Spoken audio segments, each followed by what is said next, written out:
Hey guys, welcome to another driving test video.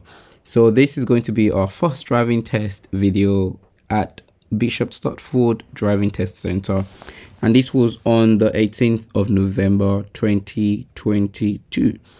Test time is at 2:32 in the afternoon. So this test was a fail, and it was 2 serious faults and 5, 6, 7, 8, 9 normal faults, so 9 driving faults. So let us get through what these faults are. So there was one minor fault for vehicle checks, so that would be the show me question, one for positioning normal driving, one for awareness or planning, so planning and awareness, one for signaling correctly, and one for undue hesitation, so that will be progress. And there was one for appropriate, actually there was 3 for appropriate speed. So we're going to be looking at these later on in the video, trying to use the speedometer on the screen to see if we can figure where these are. But the examiner did mention 2 of them. One of it was the one that was a serious fault, and one of the other one was a minor. So yep, there was then one serious, of course, like I said, for appropriate speed, again progress, and that I remember that because the examiner mentioned that. And then there was one for normal positioning, so positioning during normal driving. So again, the examiner mentioned this at the end of the test, so he pointed the name of the road out, so which we're going to be using. I've looked it up and I know exactly where it is. So when we get there on the video, I will be explaining what happened there. Now, let this be a reminder again of the importance of making progress when it is actually safe and possible to make progress. Don't be too safe, don't be too cautious that you are not progressing. This is the case in 5 separate situations in this test, or on this test. As you would see, we are 2 undue hesitations. That would be progress. Like, you know, sometimes you could have made a decision to go, like you could have gone through something and you just keep holding back. A good example would be at the roundabout, and I believe that would probably be one of the cases. It's mostly when there's undue hesitation, is either going to be at a junction or at a mini roundabout or a normal roundabout, and you know, you got a couple of opportunities to go through, but you're not taking those opportunities. So yes, you would have maybe a minor fault there. And the other, which is obviously when you're driving too slow for the situation on the road, and then people start to overtake and undertake you, which when this starts to happen is always not the safe or the safest thing, you know, on the road, because people are going to start driving like an idiot just to get around you, because you know they're tired of waiting behind and all of that. And this is the reason why examiners would give you a serious fault. When this starts to happen, it's not a good sign. Check your mirror, ask yourself, why is it that people are passing you? Is it that you're too slow, or are they just impatient? You've got to make that difference. You got to come to that realization, so that you're not just jumping forward because someone is passing you by and you get nervous and you know you feel like you have to react to that. Maybe you're driving too slow. Check your speedometer first, know what the speed limit are, or what the speed limit is, and then ask yourself, is it you or is it them? Am I driving too slow? And you know, look ahead of you. If it's safe to make progress, then progress. So yep, let's focus back on the video and see what we can pick out. And as you would see on this road, as you would see, we are not making much progress so far yet. Now the next car ahead is quite a mile away. Now it's very, very far away, but yet, you know, we're in between 15 and 22 miles per hour on this road. Now, though you got speed humps, but this is where you've got to learn how to get through speed humps. You know, try and center yourself through them, so that on a 30-mile road, you're not trying to get through speed humps at 15 miles per hour. That would be too slow. When you're driving on a 30 road and there are speed humps, you should be able to pass them through at about 20 miles an hour or so. You often get this a lot when you're around the countryside. I mean, I get this a lot in Sheffield, so I'm not surprised to have it again at Bishop Stortford. Now, if you're driving in London, and that most of the road with speed humps would be 20. So you've got to be able to make the difference between these situations and use the appropriate speed on those roads. So yep, that's the case in this situation. Now I don't know if this will be one of the situations where a minor fault has been given for appropriate speed, but I wouldn't be surprised if that's the case.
Now, unless you are told to pull up at a place like this opposite a junction by the examiner, you should always try to avoid pulling up at such places. If there are safer options, then use that option. Drive forward away from the junction as well as bus stops as well. But sometimes, yes, examiners might ask you to pull up at specific places, then that's normal and that's fine. So look around and make sure it is safe to do so.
When carrying out your reverse maneuvers, remember that while you're looking around, keep an eye on your right mirror so that you are aware of what's going on with your car and the pavement. So that when you start moving too close to the pavement, you're able to be aware of this and make your adjustment accordingly. Also, remember to always secure your car every time you complete your maneuvers. Now, this happened in a previous test as well, where the learner tried to move on while the car was still in reverse.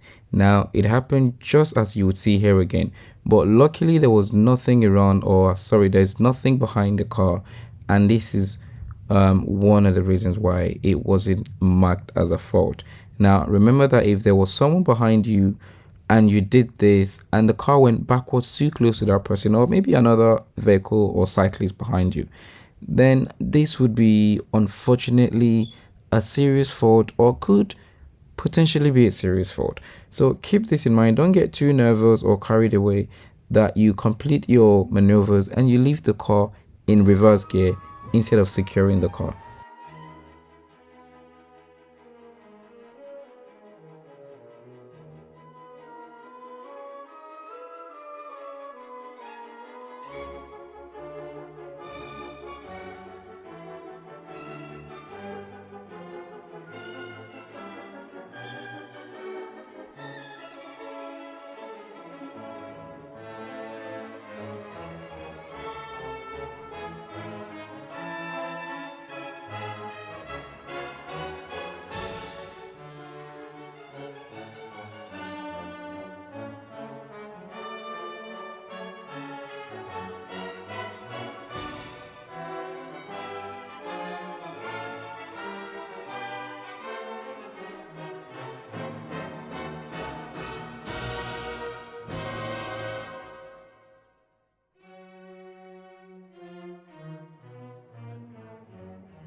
Now, one thing you're going to meet for sure on Bishop Stortford test routes are lots of meeting traffic. So if you cannot stay calm enough or relaxed enough to be able to make the right decisions, then look for another test center, because you're going to meet a lot of them here. Now, she has dealt with these situations very well, picking the right places to pull up and, at the correct speed as well. So that was a good job. So keep this in mind. If this is you on your test and you're not able to deal with this kind of situations, then you want to really practice this well. Get through lots of meeting traffic situations so that you can build up on this skill.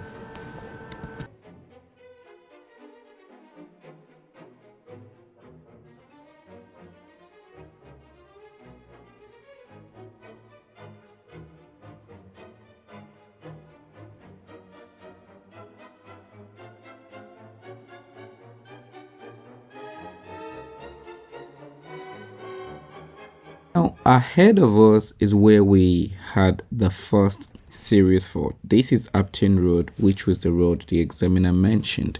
Now, looking at this video, I have replayed and replayed and replayed this particular spot for few times that I got tired. And to be honest, for once, I'm going to have to disagree with the examiner, because I think this was not that of a serious issue. So let's take a pause and look at the situation here. So now she was failed for driving on the wrong side of the road, on this road. Now, considering the fact that this is an already very narrow road, and to be honest, I would always encourage my learners to keep away from pedestrians on the pavement on this road, because many times driving through this road, you would have pedestrians walking out of the pavement just to pass each other as they walk through the road. Now, and being a road that's already too small, there's no reason why you should be too close to pedestrians unnecessarily if there is no other vehicle coming towards you. Now, looking at the situation again, you would notice that at this point, after passing this car on the left hand side, was the moment where she was the closest to the right hand side. And that would obviously make sense because she had just passed the car on the left. And as she passed that car, she started to make her way back to the left of the road while keeping a safe distance from the pedestrian. And you would then see that the gap between the left and the right started to even up at this point, but then leaving more space on the left, considering the potential hazards on that side because of the pedestrians walking on the left hand side. But then when you look at it, as the vehicle started to approach ahead, then she reduced the speed and then moved closer to the left. Now, reducing speed just to make sure it's safer, because now you're getting closer to the pedestrian, which again would be the right thing to do. So for a learner driver, I believe that this was actually a good effort dealing with the situation, and I really do not believe that this should have actually been a serious fault. So if you're an examiner or an instructor watching this, or you're a professional driver watching this, I'd really like to know your opinion on this case. If I'm actually going crazy, or if you think maybe yes, I am correct on this, perhaps it was just quite too strict to have failed a learner for this situation. I'd like to know your opinion, or maybe show this to your instructor and ask their opinion on this, because I'd really love to know, see what someone else thinks of this professionally.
And at this roundabout, I would assume would have been one of the undue hesitation. As you can see here, about 4 cars were all going straight ahead, and that was a good opportunity to have proceeded there. But the learner hesitated. So yep, that was one there.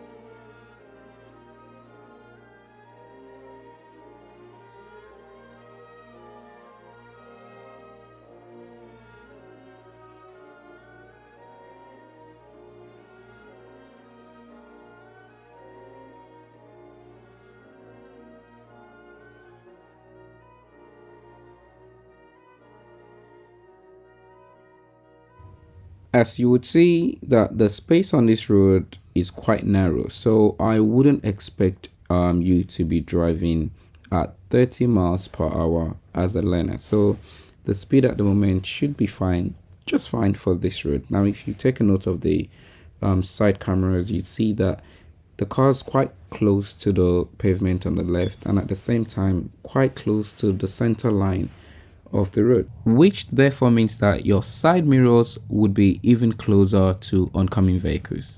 So yep, keep this in mind. And as approaching the roundabout, notice that the van ahead is not signaling to turn right, neither is it slowing down, so suggesting that this van is going to be continuing straight ahead at the roundabout.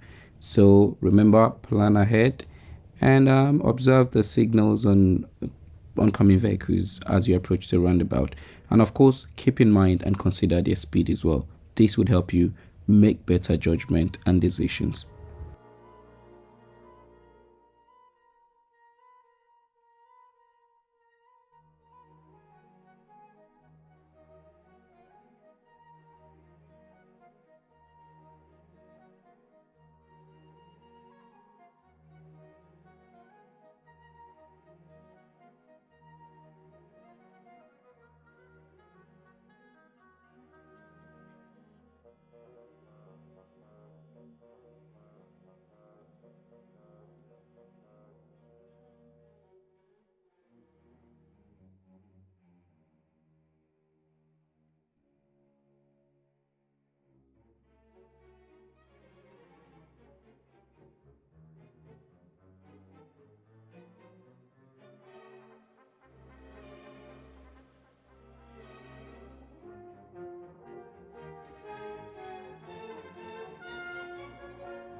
Now, considering that this road is a national speed zone, I believe that the learner could have made a bit more progress as she exited this roundabout. Now, if you look at the car behind, that car was able to pass us, but if that car was in that left lane, the car would have had to slow down due to our lack of progress. So keep this in mind.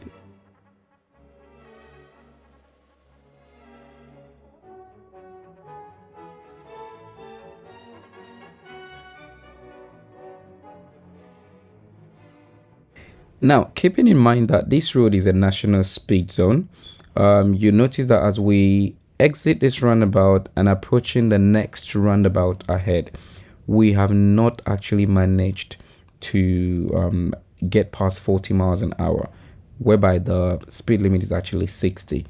Now, this at this point hasn't been given as a serious fault yet, but the examiner made it a serious fault at the point when a car passed later on ahead. Now, he mentioned there was a Tesla that overtook eventually because the driver obviously has had enough. So keep this in mind. Make progress as you come off the roundabout. It's just like the other roundabout earlier when we exited that roundabout, we weren't making enough progress as we exit the roundabout. So you got to make progress. And once you see the next roundabout ahead, then start reducing speed and, preparing to approach or get to the roundabout and make your judgments and decisions.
Okay, so at this point, we are about to reach the roundabout after which the examiner commented about the Tesla passing.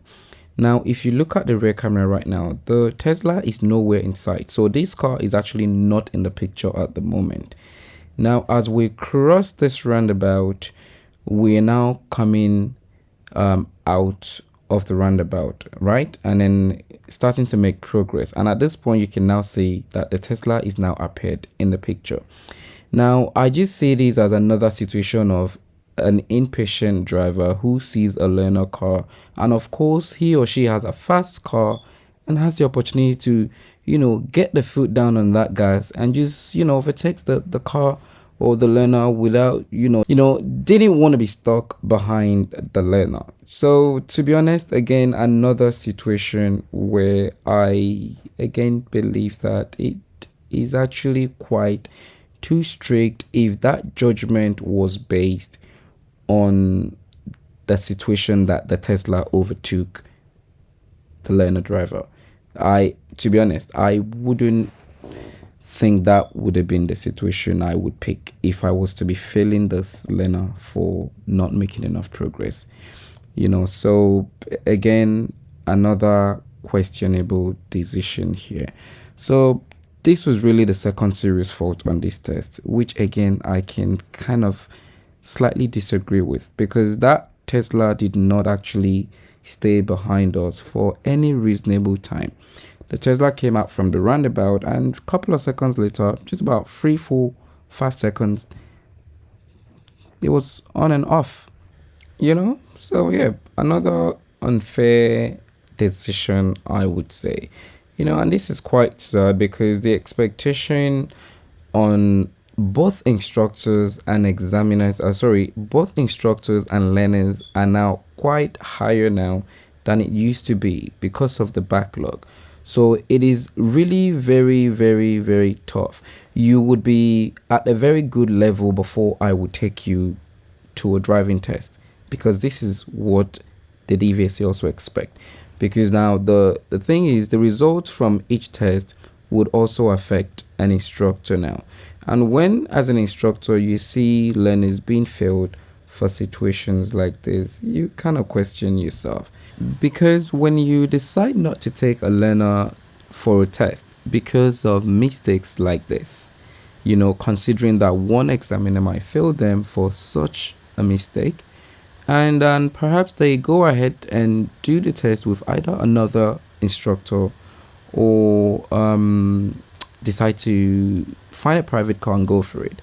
And despite the fact that they would have made similar mistakes, or even in some cases same mistakes, like I've been evident in some of my videos, they still then pass through it, and you kind of look a little bit silly, because someone will say to you, you said I wasn't ready and here I am, I passed it.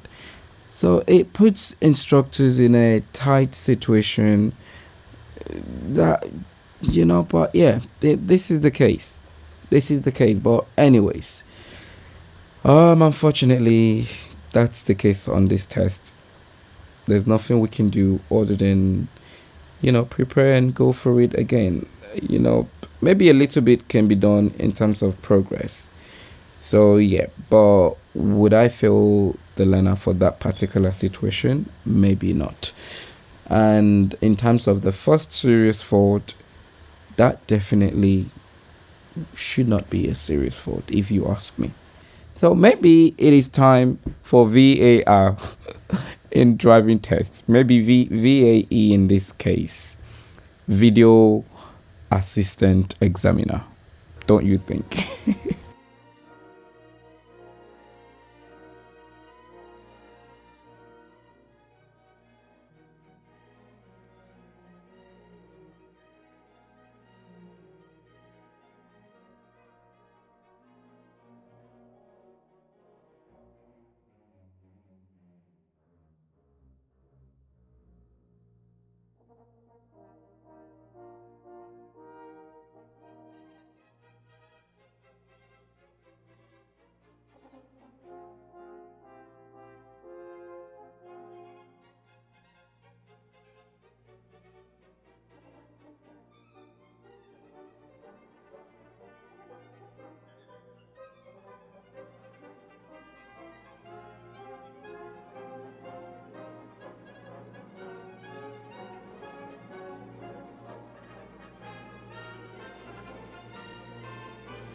So yes, at this point, they are now heading back to the test center. Now, as sad as it is, it's very unfortunate that this is one first test that I have to disagree with the outcome. Not because of the fact that there wasn't any situation that could have warranted the fail, because based on principle, if she's got if Elena's got 3 minor faults on a repeated mistake, then he or she can actually be given a serious fault automatically for that particular minor fault once he's been consistent, right? But the problem is the context, the situation for which this was based on, which was that Tesla, and the other one, which was the situation with the pedestrian and being in the wrong side of the road, was, a little bit of I don't know how to say it, but I'm sure you get what I mean. So it's quite sad, and it just comes back to one of those situations where a child comes to you and say, "Oh, I've done everything I've been asked to do, but I still didn't get what I was promised. So what do I do in this case?" And then the answer you give in this case would be, life is not always fair. So in this case, this is the lesson we take home. Sometimes you don't always get what you want, and that's just the way life is. So you don't sulk and, sit back and cry over it. We get up, work harder, prepare, and, go back again. So that's just it. Unfortunately, I must have said this before. Sometimes it's like a situation of judges and juries where, you'd have 5 group of people look at a same situation, and maybe 2-3 of them would come with different opinion or different outcome or even a different judgment or decision. And that's just what it is. So no hard feeling, I always say it, examiners doing their job, that's their opinion. But on this one, I disagree with this one. Sorry, it's just my opinion. So yeah, unfortunately, it is a fail. Now, on the first instance, driving on the wrong side of the road, would I tell her to do anything differently there?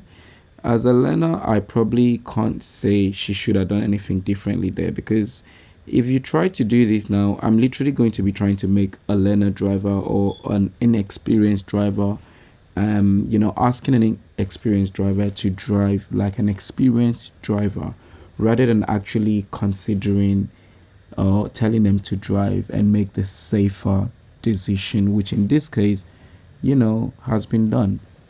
So that's why in this case, I couldn't say, yeah, maybe do this differently in that case. But in terms of progress, if you've learned with me, you would know by now. I would go on about it. You've got to make progress when it is safe to do so and when it's actually possible. Look ahead of you. So that one, yes. But the context of it is what I disagree with, not the Tesla situation. Nope, I disagree with that one. So, but anyways, that's it, guys. I hope that you learn a lot from this video. This, I believe, it's kind of one of a kind.